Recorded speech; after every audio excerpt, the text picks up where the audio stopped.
શું જર્મનીમાં વર્ક પરમિટમાં આવી શકાય? લગભગ 25 થી 30 કોમેન્ટ દરરોજની આવે છે કે દીદી વર્ક પરમિટમાં આવવું છે અમારે. તો જર્મનીમાં વર્ક પરમિટમાં આવી શકાય કે નહીં?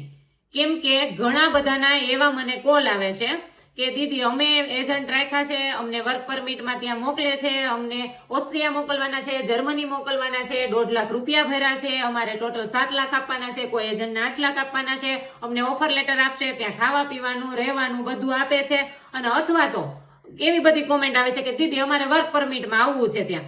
મિત્રો, અહીંયા કોઈ પણ જાતની વર્ક પરમિટ થતી નથી. અને જો કદાચ એજન્ટો તમને મોકલતા હોય તો તમે સાવધાન થઈ જજો.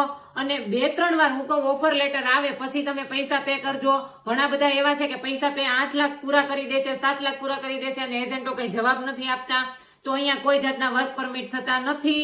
અને જો મિત્રો વર્ક પરમિટ થતી હોય તો એ જોબ કેવી હશે? વેરહાઉસ ની હશે, કાં તો વજન ઉપાડવાની હશે, કાં તો ક્લિનિંગ ની જોબ હશે. પણ તો એવી જોબ મળવી મુશ્કેલ છે સીધી વર્ક પરમિટમાં તો. અને મિત્રો, જો વર્ક પરમિટ જર્મનીમાં થતી જ હોય તો અહીંયા ઘણા બિચારા એવા સ્ટુડન્ટો છે જે અહીંયા એને સ્ટડી કર્યું છે અને પછી એને જોબ સર્ચના વિઝા લીધા છે. જો એને વર્ક પરમિટ થતું જ હોય તો એ સ્ટુડન્ટ ઉપર શું કરવા આવે? ડાયરેક્ટ જોબમાં અથવા તો વર્ક પરમિટ લઈને અહીંયા ન આવી શકે.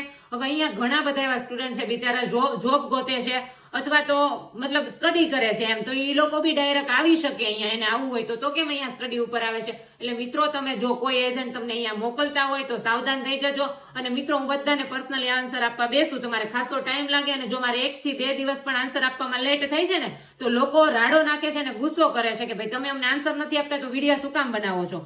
અહીંયા ઘણીવાર ટાઈમ મળે છે, ઘણીવાર નથી મળતો, પણ મોસ્ટલી હું શનિ રવિમાં બધાને આન્સર આપી દઉં છું. પણ ડેઈલી હમણાંથી મને 20 થી 25 કોમેન્ટ આવે છે કે વર્ક પરમિટમાં આવવું છે. તો મિત્રો, અહીંયા કોઈ જાતની વર્ક પરમિટ થતી નથી. અને જો તમને એજન્ટો મોકલતા હોય તો પ્લીઝ સાવધાન થઈ જાજો.